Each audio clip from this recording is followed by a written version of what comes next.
E aí, rapaziada, então, começando uma nova série aí, tá, no canal. Eu vou falar sobre as doenças autoimunes, tá?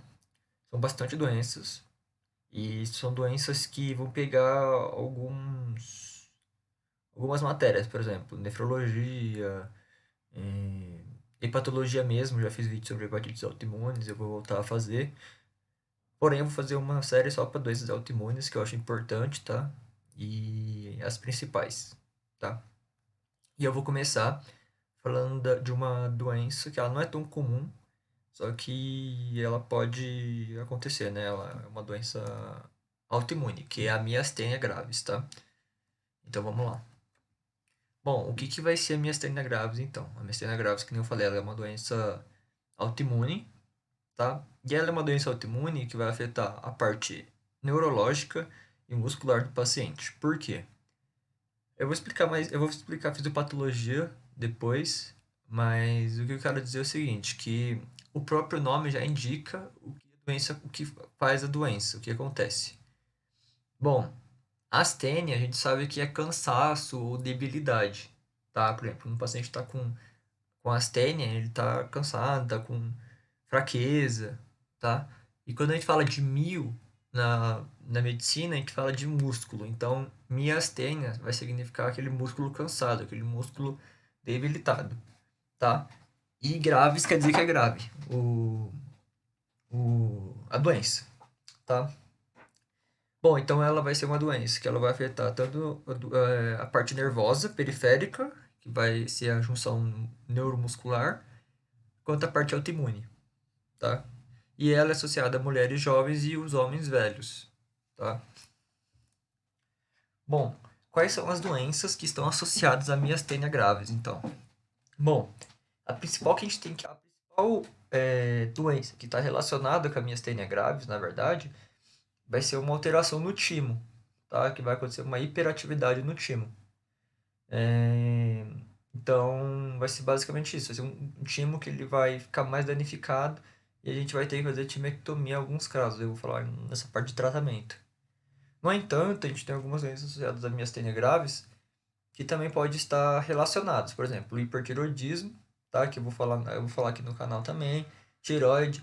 Todas essas doenças aqui eu vou falar nessa série, tá? O lúpus sistêmico, artrite reumatoide e escleroderma, tá? Então essas doenças aqui eu também vou fazer um vídeo sobre elas, tá? Pra gente entender mais sobre, mas essas são as doenças associadas. A maioria delas são autoimunes. Por exemplo, lúpus, artrite, artrite reumatoide e escleroderma são doenças autoimunes que vão estar relacionadas com a miastênia gravis, tá?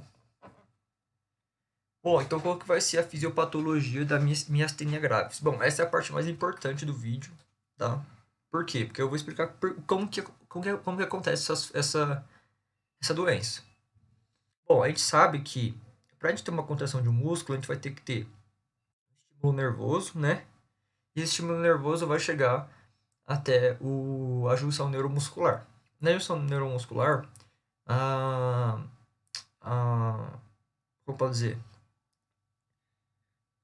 o, a, o neurônio pré-sináptico ele vai liberar acetilcolina, né? Essa acetilcolina vai passar, né, pelo espaço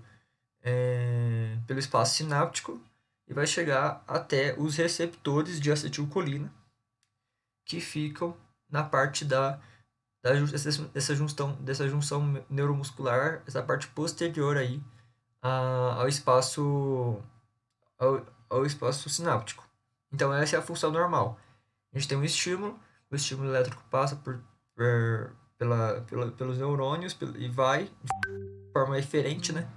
E vai até essa junção neuromuscular. Da junção neuromuscular, a membrana pré-sináptica libera acetilcolina, que é um neurotransmissor, e essa acetilcolina vai chegar até os receptores de acetilcolina, que são os receptores colinérgicos, não, são receptores colinérgicos que estão chegando ali na membrana pós-sináptica. E aí, quando chega essa acetilcolina, nessa, como posso falar, né? Nesses receptores colinérgicos, então eles vão estimular aí a função muscular. A gente vai ter a liberação aí dos canais de cálcio e tudo mais. Bom, agora, essa é a fisiologia normal, então a gente vai ter a fisiologia do corpo, que é essa. No entanto, a miastênia grávida, o que vai acontecer? Vai acontecer que a, o, a miastênia grávida vai afetar principalmente esses receptores pós-sinápticos, né?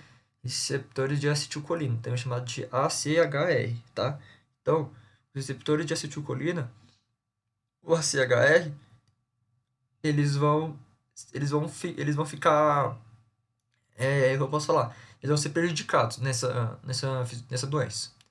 Por que eles vão ser prejudicados? Porque esses receptores colinérgicos, o ACHR, eles vão, infelizmente, o nosso corpo ele vai fazer anticorpos, tá? Que vai assumir o lugar, que vai penetrar nesses receptores colinérgicos. Então, os anticorpos eles vão entrar nesses receptores colinérgicos, nos ACHRs, e a acetilcolina pré-sináptica não vai conseguir chegar, não vai conseguir entrar nesses receptores colinérgicos. Eles não conseguindo entrar, eles não têm a estimulação do músculo, tá? Então, por isso que isso acontece, tá? Então, vai prejudicar a recepção dos receptores colinérgicos à acetilcolina, tá? Que normalmente é liberada. Então, a acetilcolina, ela é liberada pela membrana pré-sináptica, porém, ela não é recebida, ninguém recebe ela, porque os receptores colinérgicos estão sendo ocupados pelos anticorpos. É mais ou menos isso, tá? E depois que esses anticorpos entram depois que esses anticorpos entram na parte dos receptores colinérgicos, o que vai acontecer? Esses receptores colinérgicos vão se internalizar, eles vão entrar dentro da própria membrana. E aí vai prejudicar, né? Como a gente vai ter menos receptores colinérgicos, então a gente vai ter menos atividade muscular, né? E vai ser prejudicial aí na junção neuromuscular de forma geral. Então é mais ou menos isso, tá? Eu vou explicar aqui, ó. Bom, a gente tem aqui o axônio, o nervo motor, tá? A gente tem a placa motora aqui. Aqui são os receptores colinérgicos, tá? Esses receptores colinérgicos, eles recebem acetilcolina, que é esse pontinho vermelho. Então, essas aqui são as acetilcolinas, esses aqui são os receptores colinérgicos, essa aqui é a placa motora, tá? Pós-sináptica, né? A questão da pós-sináptica. Esse aqui é o neurônio pré-sináptico, né? E aqui vão ser as vesículas com acetilcolina, né? As vesículas aqui com acetilcolina. O que vai acontecer? As vesículas vão vir, tá? Vão ficar aqui, e aí elas vão chegar aqui, nessa parte aqui do neurônio pré-sináptico, tá?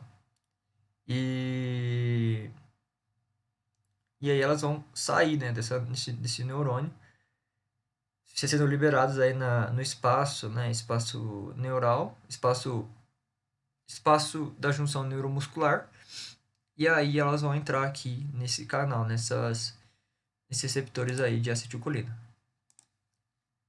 Pera aí. Então, nesses receptores de acetilcolina. Quando acontece a miastênia grávida, então, os anticorpos eles vão ficar bem aqui, ó, nesse meio. Os anticorpos vão vir, vão assumir esses lugares da receptores colinérgicos. As acetilcolinas não vão conseguir entrar, né, esses receptores. E aí, esses receptores eles são internalizados. Eles vão entrar aqui, vão ficar aqui. Vão entrar e vão ficar interiorizados mesmo, esse é o nome, tá? Então, é mais ou menos isso, tá? E, e é muito importante, né? Você viu que é muito importante essa troca, né? Pra gente ter uma atividade neural, né? Pra gente ter um estímulo, né? Um estímulo muscular. Então, por isso que essa acetilcolina ela é tão importante aí nesse sentido, tá? Bom, quais são os sinais e sintomas da miastênia grávida? Então, como eu falei, a miastênia grávida vai estar associada principalmente ao cansaço, né? A fragilidade no músculo. Então, a gente vai ter a fraqueza muscular. Toses, né? Toses, que ela vai ser a caída da pálpebra, basicamente. A gente vai ter aí um jeito de diagnosticar pela caída da pálpebra, que eu vou explicar posteriormente. Diplopia, né? Que é a visão dupla. E problemas disfágicos e asfixia. Por quê? Porque a gente está falando de músculo, né? Então, esses músculos também vão ser prejudicados, tá? E é importante mencionar que essa fraqueza muscular normalmente ela está associada a quando o paciente ele vai fazer é, quando ele vai fazer algum exercício físico, por exemplo, tá? Ele faz algum exercício físico, alguma coisa assim, ele se sente mais cansado porque ele tem que estimular, né, mais a liberação de acetilcolina e a acetilcolina não consegue responder, né? Esses receptores não conseguem receber acetilcolina, então eles não conseguem fazer a contração de forma eficiente. Então, por isso que quando o paciente fica muito tempo parado, dorme, etc., ele vai se sentir normal, porque ele está fazendo um grande esforço, né, muscular. Então, mais ou menos isso. Essa é a questão aí da fraqueza muscular. Bom, quais são as formas raras, então, de miastênia? A gente tem essa miastênia, né, que é a original, que é a parte da questão dos músculos, né, de forma geral. A gente vai ter três tipos de miastênia diferentes, né? Que vai ser a miastênia ocular, que vai afetar os músculos dos olhos, né? O músculo oblíquo, lateral médio, né? Enfim, os músculos do próprio olho, né? Músculo reto, então esses músculos vão ser afetados, tá? Então não vai ser problema da parte dos nervos cranianos 3 4 e 6 não. Vai ser mais relacionado à parte do, como fala? A parte dessa recepção da acetilcolina, tá? A gente tem a miastênia congênita, né, que a pessoa ela nasce, né, com isso. Ela vai causar principalmente oftalmoplegia, que é a fraqueza e a paralisia dos músculos oculares também, que pode ser devido ao 3 4 e 6. E a miastênia pré-natal, quando a mãe vai passar para o filho, né? Bom, qual vai ser o diagnóstico da miastênia graves? Então, a gente vai fazer o diagnóstico da bolsa de gelo no olho do paciente. O que é isso? A gente vai pegar uma bolsa de gelo, vai colocar no olho do paciente, o olho do paciente fechado, e a gente vai esperar aí por alguns momentos. E aí depois a gente vai tirar e aí ver se o paciente consegue mexer ou não o olho, assim, de forma eficiente. Porque se ele conseguir, aí a gente pode falar que é uma miastênia graves, porque a parte da, da baixas temperaturas faz com que o paciente ele consiga recuperar um pouco essa parte da restrição de acetilcolina. A gente vai ter o diagnóstico para a oftalmoplegia, que eu falei, que a oftalmoplegia é mais relacionada à miastênia congênita. A gente vai deixar o paciente em um lugar escuro, calmo, por 5 minutos de olho fechado. E depois a gente vai ligar a luz e vai falar para ele abrir o olho e ver como que tá. Se ele tiver normal, aí é oftalmoplegia, tá? Porque a questão do escuro ajuda no diagnóstico da oftalmoplegia. Eletromiograma, tá? Que vai ver a questão elétrica do músculo. Os níveis séricos dos anticorpos ACHE, então, como eu falei, os ACHE são esses receptores de acetilcolina. Se ele tiver níveis séricos de anticorpos de ACHR altos, então quer dizer que a gente vai ter muito anticorpo aí para esses ACHRs. E aí pode estar prejudicando aí a questão da junção neuromuscular. E a gente pode ver que o paciente vai ter algum timoma, que é um tumor no timo. O timoma ele pode acontecer, porque, como eu falei, o timo ele vai ter uma hiperatividade na miastênia graves. Então, a gente pode ver se vai ter um timoma ou não. Tratamento da miastênia grave. Então, qual vai ser o tratamento da miastênia grave? Vai ser fármacos anticolinesterásicos, tá? Que é mexer principalmente na parte da acetilcolina. Corticoides, né? Para ajudar na parte muscular. Imunossupressores, porque como a gente está atacando, né? O corpo está atacando a parte dos próprios receptores, então a gente vai ter que usar os imunossupressores, tem que segurar um pouco essa atividade imunológica. Timectomia, que vai ser a tirada do timo, né, que eu mencionei anteriormente, em casos de hiperatividade, e cuidado de suporte, né, para cuidado dos sintomas e do que o paciente estivesse queixando. E é isso, tá? Essa é a minha cena graves, uma introdução aí também, principalmente nas doenças autoimunes. Eu vou continuar fazendo os vídeos de doenças autoimunes. E é isso, é um vídeo bem tranquilo.